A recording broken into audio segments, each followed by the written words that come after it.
का मामला था मोडासा में, दानिश जी न्यायपालिका अपना काम करेगी, न्यायपालिका आप जाइए, हर कोई जा सकता है, लेकिन जो असली शेर था उसके साथ छेड़छाड़ करके जिस अपमानजनक भाषा का प्रयोग किया, उसके बाद असदुद्दीन ओवैसी इसको कैसे सही ठहरा सकते हैं? क्या ये तकरीर है? क्या ये तकरीर है? असल तकरीर क्या थी? असल जो शेर है वो क्या है? मैं वही तो कह रहा हूं कि आगे 2 मामलों में जमानत मिली, एक जूनागढ़ में मिली और एक सामखियारी कच्छ में मिली। चलिए दानिश जी हमारे साथ संगीत रागी साहब जुड़े हुए हैं। संगीत रागी जी, उस पे जमानत दी गई। संगीत रागी जी, जो असली शेर है वो तो ये है जो आम तौर पे इस्तेमाल किया जाता है, कुछ देर की खामोशी है, फिर शोर आएगा, तुम्हारा सिर्फ वक्त आया है, हमारा दौर आएगा।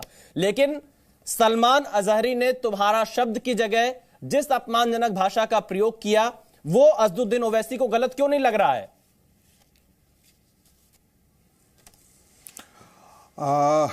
देखिए, वो शब्द का प्रयोग तो हम भी नहीं करना चाहेंगे, यहाँ पे दोहराना चाहेंगे, राष्ट्रीय चैनल है जी। वो बहुत अपमानजनक शब्द है और ये उसमें एक पैन इस्लामिज्म के साथ साथ ये एक षड्यंत्र की बू भी आती है कि ठीक है, आज हिंदू बहुल है और कल जाकर के हम इस्लाम बहुल हो जाएंगे, फिर हम बताएंगे तुमको कि इस देश में क्या है। तो एक प्रकार की इसमें धमकी भी है, एक प्रकार का पैन इस्लामिज्म भी है। तीसरी बात, आज के भारतीय न्यायिक व्यवस्था के प्रति अपमान भी है और उसके प्रति संदेह भी है। यानी कि आज यदि न्यायपालिका से यदि राम मंदिर बन रहा है तो उसके प्रति भी अपमान है, उसके प्रति भी एक प्रकार का ये टिप्पणी है, गलत टिप्पणी है। और मुझे लगता है कि ये असदुद्दीन की पार्टी का शुरू से स्टैंड रहा है। अंतर सिर्फ इतना है कि असदुद्दीन ओवैसी जब बात करते हैं तो वो कहते हैं कि मस्जिद थी, ताउम्र आज है, कल भी रहेगी, ताउम्र ता जिंदगी रहेगी। इसको जो है उनके लोग कहते हैं कि आज कुत्तों का वक्त है, कल हमारा वक्त होगा। संगीत जी देखिए, शब्दों का मैं आपसे अनुरोध करूंगा, मैं आपको बिल्कुल यहाँ पे रोकूंगा। संगीत जी, इस तरह के शब्दों का प्रयोग बिल्कुल नहीं करना चाहिए। संगीत रागी, आप अपनी बात पूरी करिए। अरे भाई, मैं कह रहा हूं कि उन्होंने कहा है, उन्होंने कहा है। संगीत जी, उन्होंने कहा तो भी हमें ऐसे शब्दों के प्रयोग से बचना चाहिए, ऐसे शब्दों के प्रयोग से बचना चाहिए। आपको पता है? मैं देखिए जी,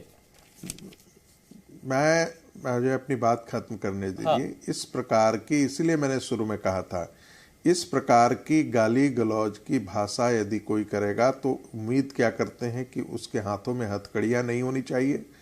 यदि पूरे व्यवस्था को चुनौती देने वाला और सामूहिक समाज को धमकी देने वाला व्यक्ति हो तो क्या उसके हाथों में हथकड़ियां नहीं होना चाहिए? और उसके ऊपर यदि असदुद्दीन ओवैसी राजनीति करते हैं तो उनका करना है, करने दीजिए। चलिए, अतीकुर रहमान हमारे साथ जुड़ रहे हैं। ये जाग गया है और वो अच्छी तरीके से जानता है क्या काम करना है। अतीकुर रहमान इस्लामिक रिसर्चर हमारे साथ जुड़े। अतीकुर रहमान जी, आपने सलमान अजहरी के बयान को सुना होगा, जो उन्होंने तकरीर दी जिसे शेर कह रहे हैं असदुद्दीन ओवैसी, क्या वो सही था या गलत था? अतीकुर रहमान जी,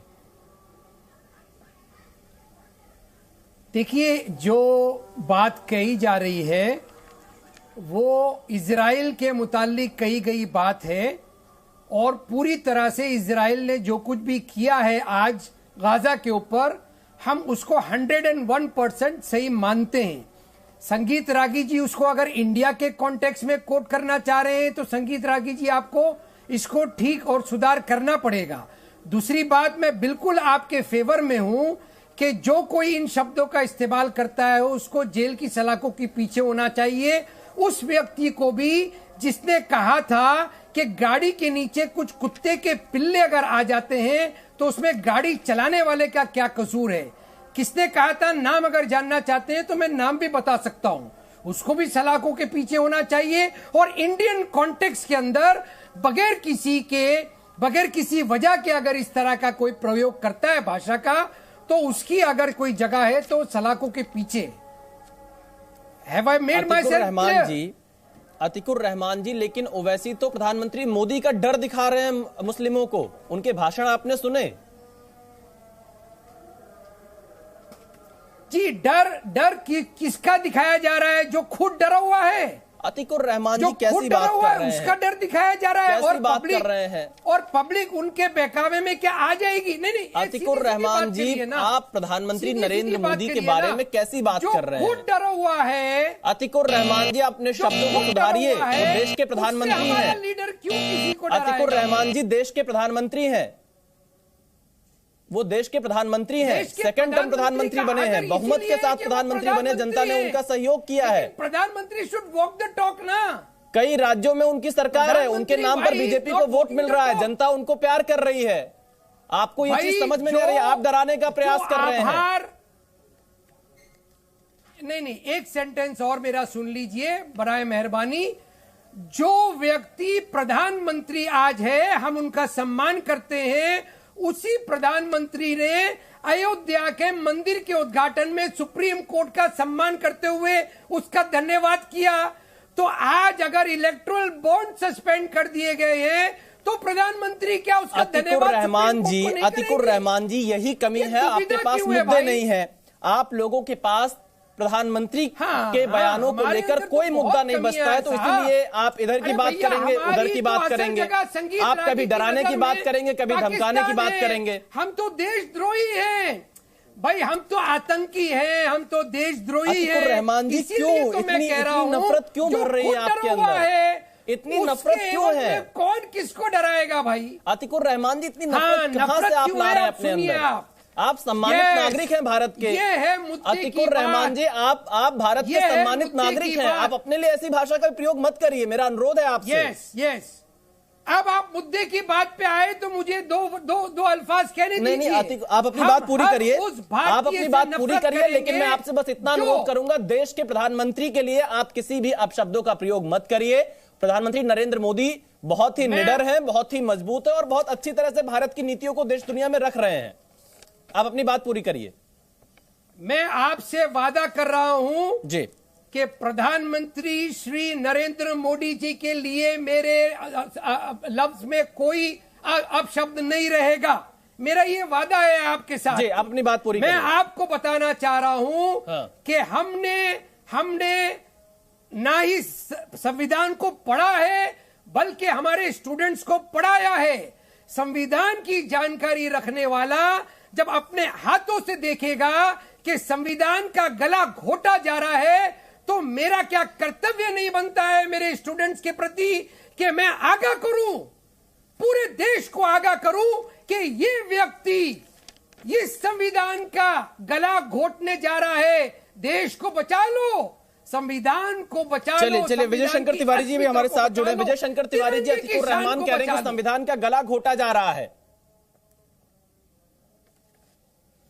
नहीं, अतिकुर रहमान क्या कह रहे हैं ये सबको ध्यान में आ रहा है।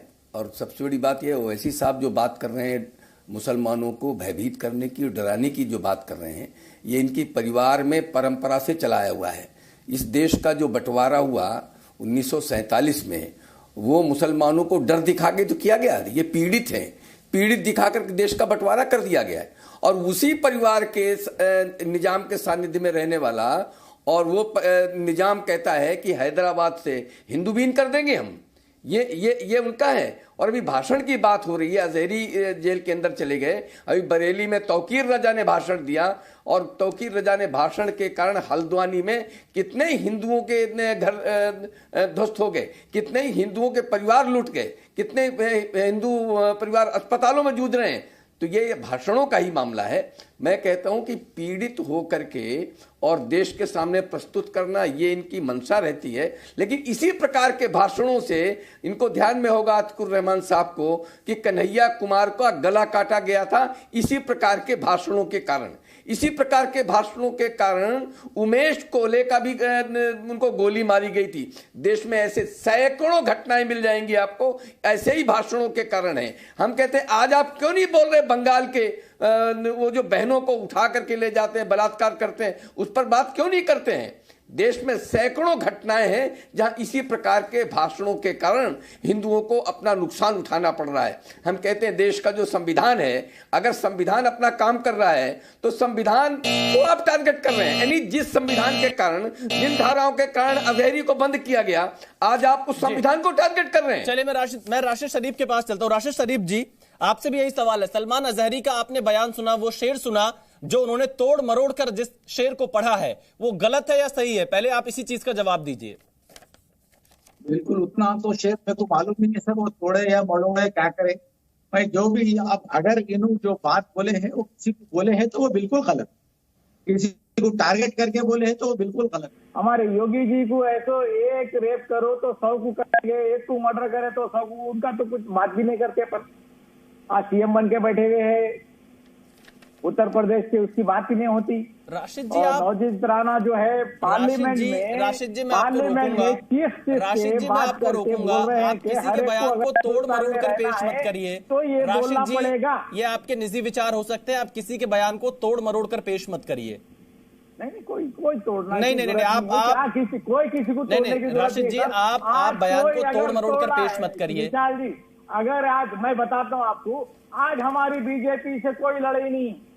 हकीकत में आज यूपी में लड़ रहे हैं तो अखिलेश यादव लड़ रहे हैं, बिहार में लड़ रहे हैं तो तेजस्वी यादव लड़ रहे हैं, यहाँ तेलंगाना में लड़ रहे हैं तो रेवंत रेड्डी लड़ रहे हैं, और दिल्ली में लड़ रहे हैं तो अरविंद केजरीवाल लड़ रहे हैं। क्या है मुसलमान, बताइए क्या हमारा क्या प्रॉब्लम है? बताइए, कोई प्रॉब्लम नहीं है। असदुद्दीन अवैसी साहब है तो पूरे हिंदुस्तान में कोई तकरीबन 545 MP उन्होंने तो ठहराने वाले है ही नहीं। फिर हमारी लड़ाई कहाँ की है भाई? कहीं को टारगेट मुसलमानों को बना है, आप लड़ रहे तो आप लोग ही आपस में। उसके बाद अगर है तो अगर राशिद जी जो गिरफ्तारी हुई है, राशिद जी भड़काऊ भाषण देने के बाद जो गिरफ्तारी हुई है, उसको असदुद्दीन ओवैसी कैसे इस तरह का कह सकते हैं कि देश में नफरत का माहौल पैदा किया जा रहा है? ये तो अमन बना रहे, चैन बना रहे, शांति बनी रहे, इसीलिए गिरफ्तारी हुई है। आप खाली एक अजहरी की बात कर रहे हैं, वहां तो सैकड़ों है ना जो बात करते हैं इस तरीके की। सैकड़ों है बीजेपी में, RSS में है, VHP में है, सैकड़ों है। तो डेली हम लोग सुनते रहते, कभी किसी का इशू आप लोग बनाते नहीं। हाँ, एक जना बोल दिया खत्म, और इन्हें बोल दिया, तौफीक रजा बोल दिए, उसको आप 2 आदमी बोल दिए, चलो 2 आदमी टीवी पे आ गए। अगर ये लोग 2000 आदमी बोल रहे तो टीवी पे नहीं आएंगे ये लोग, ना इन पे कोई एक्शन होगा, ना इनकी गिरफ्तारी होगी, ना उनको कहीं बेल होगी, कोई पूछता भी नहीं। अगर कंप्लेंट लेके गए तो कोई लेता भी नहीं है। तो हम देख रहे ना सर, ये हमारे आंखों से देख रहे हैं सब। चलिए मैं धीरेन्द्र कुमार जी से सवाल लेता हूं। धीरेन्द्र कुमार जी, राशिद शरीफ कह रहे हैं कि अगर सत्ता पक्ष के लोग इस तरह का कोई भाषण देते हैं, कोई बयान देते हैं, उनके खिलाफ कार्रवाई नहीं होती है। विशाल जी, ये बात समझना चाहिए कि सत्ता पक्ष का मतलब क्या होता है। सरकार के कोई मंत्री या प्रधानमंत्री, किसी ऐसे लोगों को आपने सुना है कि इस तरह की बातें करते हुए, कोई ऐसा शायरी करते हुए, कोई ऐसी कविता पढ़ते हुए? इस तरह के लोग शायर हो ही नहीं सकते हैं। ऐसे लोग विशाल जी कायर होंगे जो अपने देश के प्रधानमंत्री या किसी संप्रदाय के लिए बोले। यहाँ तक कि इस्लाम भी नहीं कहता है कि भाई आप किसी के लिए नफरत में बोलिए। जिसको भी थोड़ा बहुत कुरान का ज्ञान होगा ऐसी बात तो कहता नहीं है। लेकिन चंद मुट्ठी भर विपक्ष के लोग चाहते हैं कि एक विशेष वर्ग को अपमानित करके, ऐसा भड़काऊ बातें कर करके, चूंकि उनको खुद मुसलमान भी छोड़ते जा रहे हैं। और इसका जीता जाता उदाहरण है ना कि इस चुनाव में तो पूरा वहां उनको मिल गया रिजल्ट, ओवैसी साहब को। अब ये लोग क्या कर रहे हैं कि मुसलमान को हम लोग नहीं, ना कोई बहुसंख्यक डरा रहा है, न ईसाई न हिंदू, ये मुसलमान को मुसलमान ही डराने का काम कर रहे हैं। और मुसलमान भी जो समझदार है वो सब समझ रहे हैं कि ये चंद 4-5 लोग जो इनके ठेकेदार बन के बैठे हैं, उनकी दुकान यहाँ के हमारे मुसलमान भाई ही बंद कर देंगे, कोई और नहीं बंद करेगा।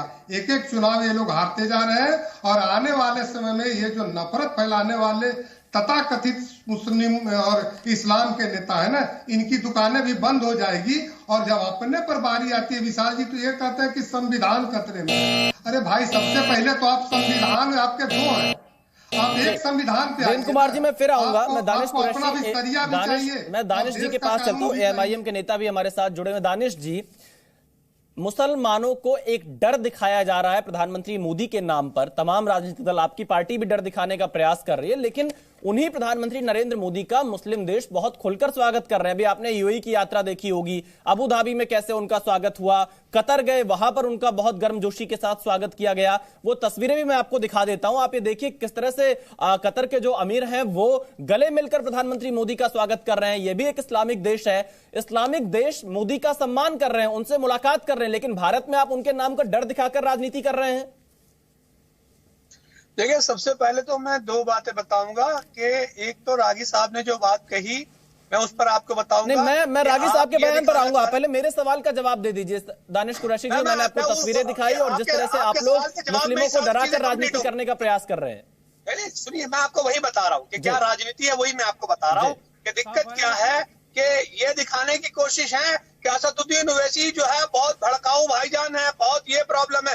दरअसल दिक्कत क्या है कि जिस तरीके से आप देखिए जाकर पार्लियामेंट में उनका जो सेशन रहता है AIMIM का, आपको देखेंगे कि आपको समझ में आएगा कि कितनी उससे शिद्दत से वो अपने पार्लियामेंट में अपनी जिम्मेदारियां तमाम लोगों के लिए निभाते रहते हैं। ये तो हो गई एक बात।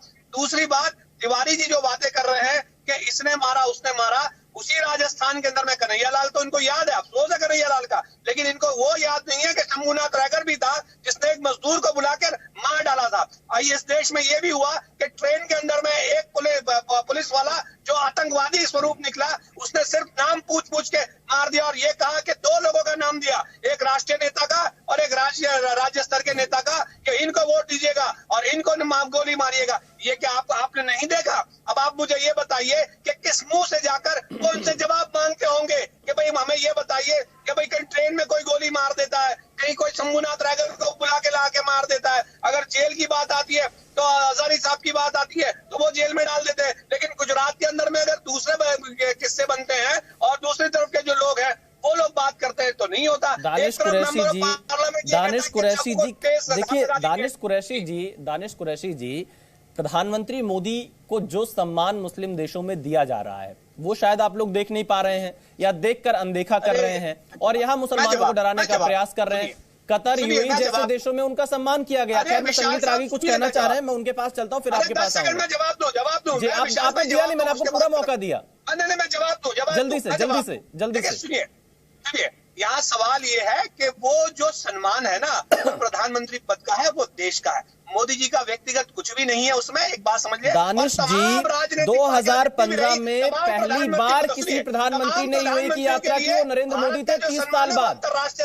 30 साल बाद। खैर संगीत रागी जी, अब मैं संगीत रागी जी से जवाब लेता हूँ। वो व्यक्तिगत दानिश कुरैशी जी, 30 साल में कोई प्रधानमंत्री यूएई नहीं गया। मैं संगीत रागी जी के पास आता हूं। संगीत रागी जी, यही सवाल आपसे है। कतर के अमीर प्रधानमंत्री का स्वागत कर रहे हैं, यूएई में प्रधानमंत्री का स्वागत हो रहा है, मुस्लिम देश प्रधानमंत्री को स्वीकार कर रहे हैं, अबू धाबी में भव्य मंदिर बनाने के लिए जमीन दे रहे हैं, लेकिन यहां पर असदुद्दीन ओवैसी जैसे नेता मुसलमानों को भड़काकर राजनीति क्यों कर रहे हैं? हल्द्वानी में घटनाएं घटती है, देखिए मैं दो तीन बातें जिक्र करना चाहूँगा।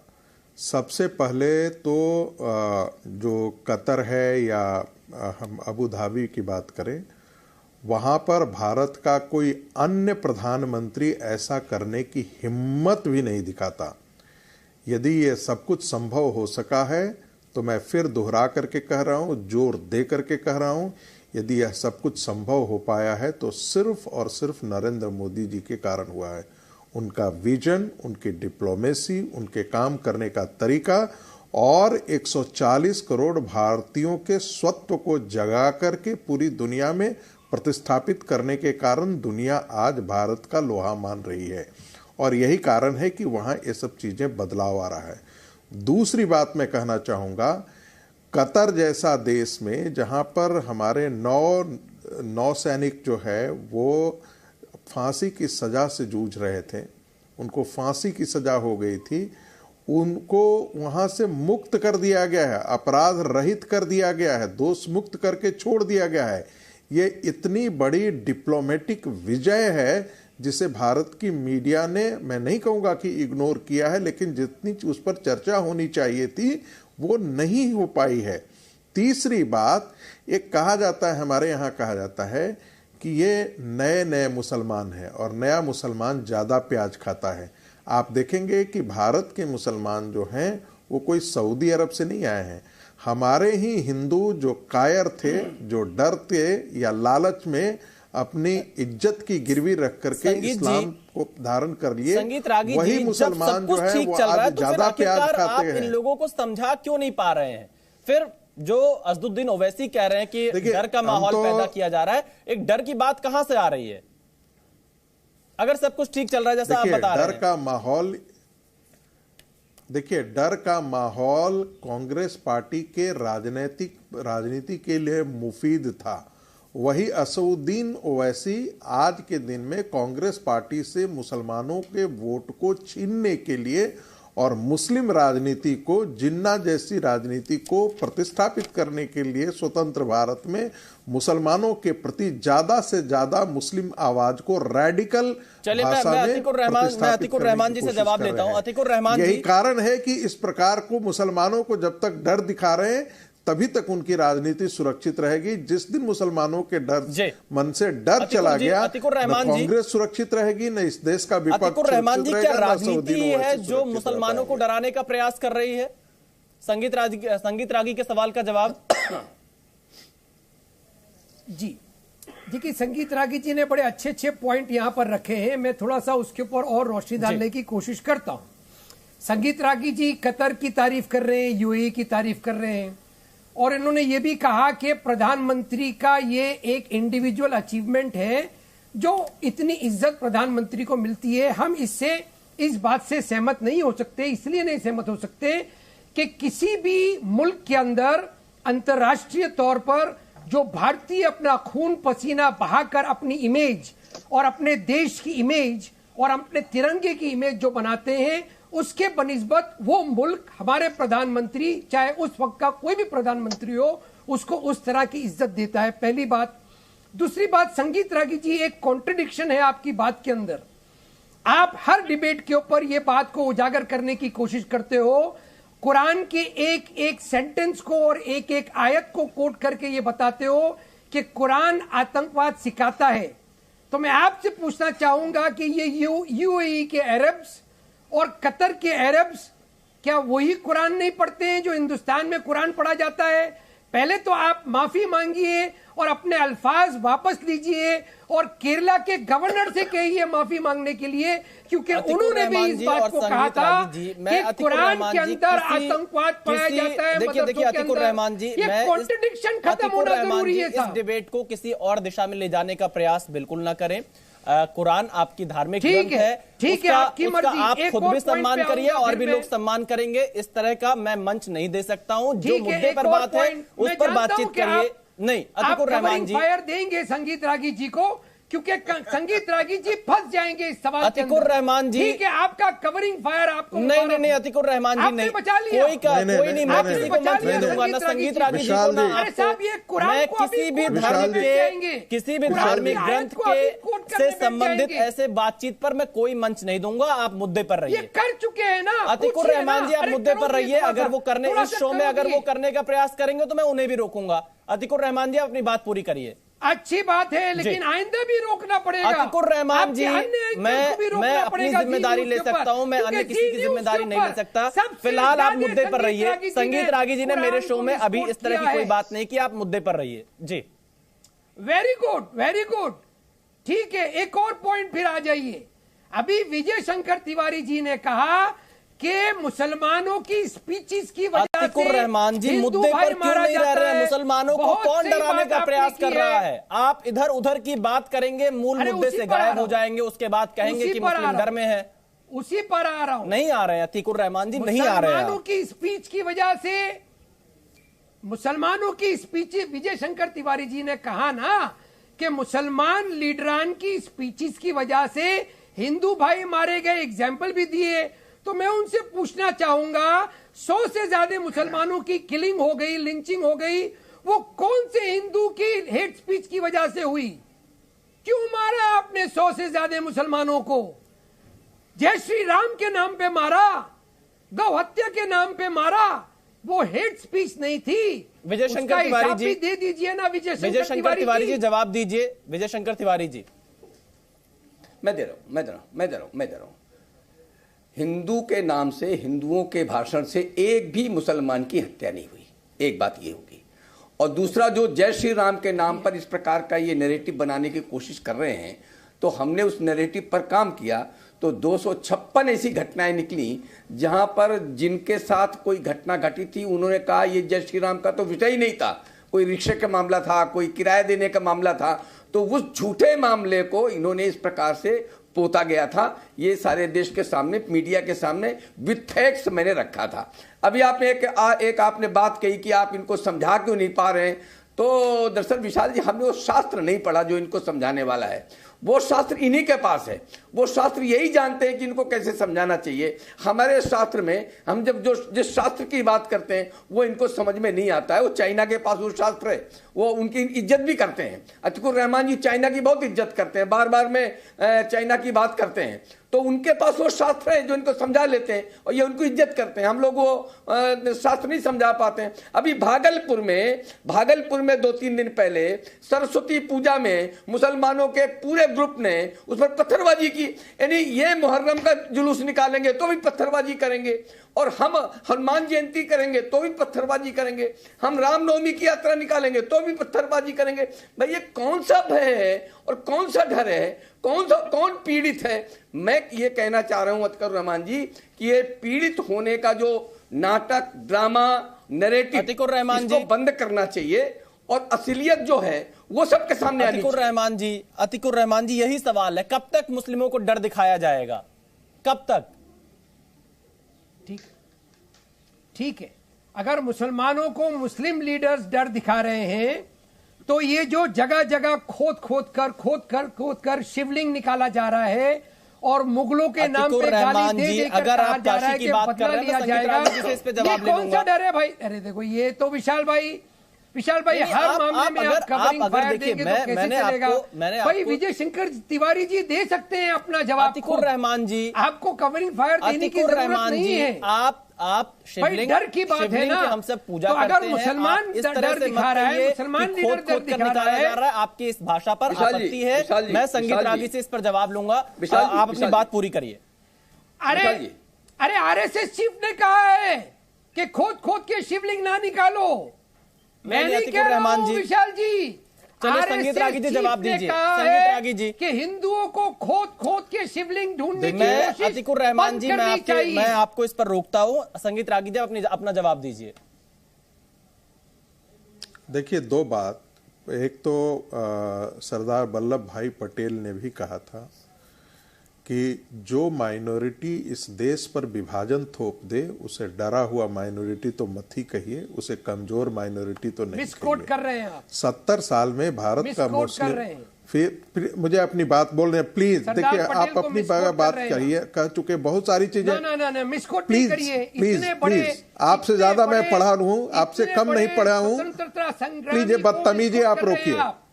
सरदार पटेल ने आप प्लीज बदतमीजी मत कीजिए। अतिकुर रहमान जी एक एक करके बदतमीजी का सवाल नहीं है। नहीं, संगीत रागी जी अपनी बात पूरी। अतिकुर रहमान जी आपको मौका नहीं, बदतमीजी नहीं है, बेहूदगी का सवाल है। एक एक करके और विशाल आप बेहूदगी कर रहे हैं, बदतमीजी नहीं कर रहे हैं, आप बेहूदगी कर रहे हैं। आपकी बारी है अतिकुर रहमान जी, एक सेकंड, एक एक करके बात करिए। संगीत रागी जी आपकी बारी, अपनी बात पूरी करिए, फिर अतिकुर रहमान। माइनॉरिटीज को इनसिक्योर फील नहीं करने देना। अतिकुर रहमान जी सबसे ज्यादा वक्त आपको मिला इस डिबेट में अभी तक। संगीत रागी जी को उनकी बात पूरी करने दीजिए, मैं फिर आपके पास आऊंगा। उसको आप याद नहीं, अतिकुर रहमान जी आपको रुकना पड़ेगा। अतिकुर रहमान जी आपको रुकना पड़ेगा। संगीत रागी जी भूल सकते हैं संगीत इलेक्टोरेट्स की।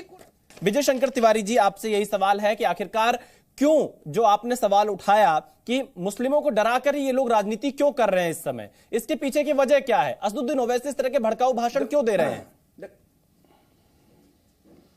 देखो विशाल जी, ये केवल भारत की बात नहीं है, आप दुनिया की किसी भी देश में चले जाइए, इनकी यही रीति रहती है, यही नीति रहती है। और जहां मुस्लिम देश हैं वहां कोई हिंदू नहीं है, कोई क्रिश्चियन नहीं है, वहां भी वो आपस में ही इसी प्रकार करते हैं।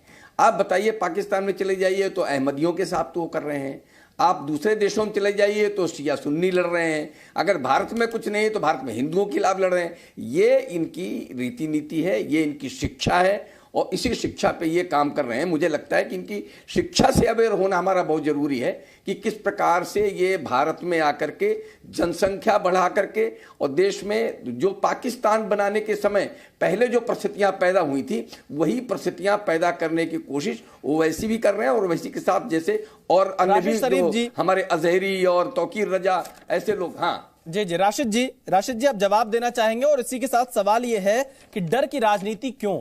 मुसलमानों को विकास में आगे बढ़ने दीजिए, शिक्षा के क्षेत्र में आप लोग बातचीत करिए। इस तरह के नफरती शेरो शायरी करना ये कहां तक जायज है? क्यों नहीं आप सब लोग सामूहिक तौर पर मौलाना अजहरी जैसे लोगों का बहिष्कार करते हैं? अभी देखिए विशाल जी, कतर से 9 कैदी छूट के आए, उसमें शाहरुख खान साहब का रूल था उसमें, या मोदी जी का रूल था। उसके बाद है तो राशिद जी मैं आपको रोकूंगा। राशिद जी देखिए, राशिद जी आप विदेश नीति के मामले में अगर गलत तथ्य पेश करेंगे तो मुझे आपको रोकना पड़ेगा। राशिद शरीफ जी, आप भारत की विदेश नीति के बारे में अगर गलत तथ्य पेश करेंगे तो आपको रोकना पड़ेगा। राशिद जी नहीं, मैं आप इसमें किसी इंडिविजुअल आप जिसका नाम ले रहे हैं उनका कोई रोल नहीं है, उनकी तरफ से इस पर साफ तौर पर स्पष्टीकरण आ चुका है। आप कैसी बात कर रहे हैं? ये मुसलमान है बोल के बताना चाहिए था उनको बताना चाहिए था कि हिंदुस्तान के मुसलमान को बताना चाहिए था कि बाहर के मुल्कों में इतने अच्छे मुसलमान। राशिद जी नहीं, मैं आपकी ऑडियो, आप मुझे माफ करिएगा, मैं कभी अपने किसी गेस्ट का ऑडियो डाउन नहीं करता हूं, लेकिन आप भारत की विदेश नीति के मामले में अगर गलत तथ्य रखेंगे तो मुझे आपको रोकना पड़ेगा। मैं दानिश कुरैशी जी के पास चलता हूं। दानिश जी, यही सवाल है जो विजय शंकर तिवारी ने उठाया है कि आप लोग डर दिखा रहे हैं मुस्लिमों को। देखिए, सबसे पहले तो तिवारी जी ने एक बात कही कि कभी की हिंदुओं की वजह से किसी की हत्या नहीं हुई, तो मुझे लगता है कि तिवारी साहब को जाके वो जजमेंट पढ़ना चाहिए जिसमें सुप्रीम कोर्ट ने कहा था, और जिन लोगों की बदौलत देश में दंगे हुए थे। शायद भारतीय जनता पार्टी का तो ठीक है, लेकिन वीएचपी का भी क्या रोल था सारी दुनिया जानती है। खैर, ये तो छोड़िए, एक बात हो गई, वो तो उनके उसमें है ही और में। लेकिन सवाल जो आप बात कर रहे हैं ना पांडे जी, मुझे ये समझ में नहीं आता कि आज अगर कोई व्यक्ति अगर किसी समाज की बात करता है तो आपको परेशानी क्यों हो रही है? अगर किसी मुद्दों को परेशानी लोगों को इसलिए हो रही है क्योंकि तकरीर को तोड़ मरोड़ कर बोला जा रहा है। जो शेर की लाइनें हैं उसमें अपमानजनक भाषा का इस्तेमाल किया जा रहा है, और क्यों इस तरह का करने का आप मंच दे सकते हैं? कैसे इसका समर्थन कर सकते हैं? दानिश जी, मैं तो चाहूंगा किसी के लिए भी ऐसे शब्दों का प्रयोग नहीं होना चाहिए। बिल्कुल नहीं होना चाहिए। तो क्यों कर रहे हैं मौलाना अजहरी? आप विरोध क्यों नहीं करते? आपके नेता क्यों कह रहे हैं कि नफरती शेर पढ़ने पर मौलाना की गिरफ्तारी कर ली गई है, तकरीर और शेर पढ़ने पर मौलाना की गिरफ्तारी कर ली गई है? मैं आपको यही तो कह रहा हूं कि जिस जूनागढ़ में अजहरी साहब के ऊपर एफआईआर हुई, उस जूनागढ़ के अंदर में आपको 2500 ऐसी तकरीरें मिल जाएंगी। दानिश जी देखिए, आप इस तरह से तो बचाव नहीं कर सकते हैं। आपकी भी जिम्मेदारी है, हमारी भी जिम्मेदारी है, विजय शंकर तिवारी जी की भी जिम्मेदारी है कि देश में अमन चैन शांति बनी रहे, भाईचारे की ही बात हो। खैर, फिलहाल हमारे पास वक्त इतना। आप सब हमारे साथ जुड़े, बहुत शुक्रिया। जी न्यूज़।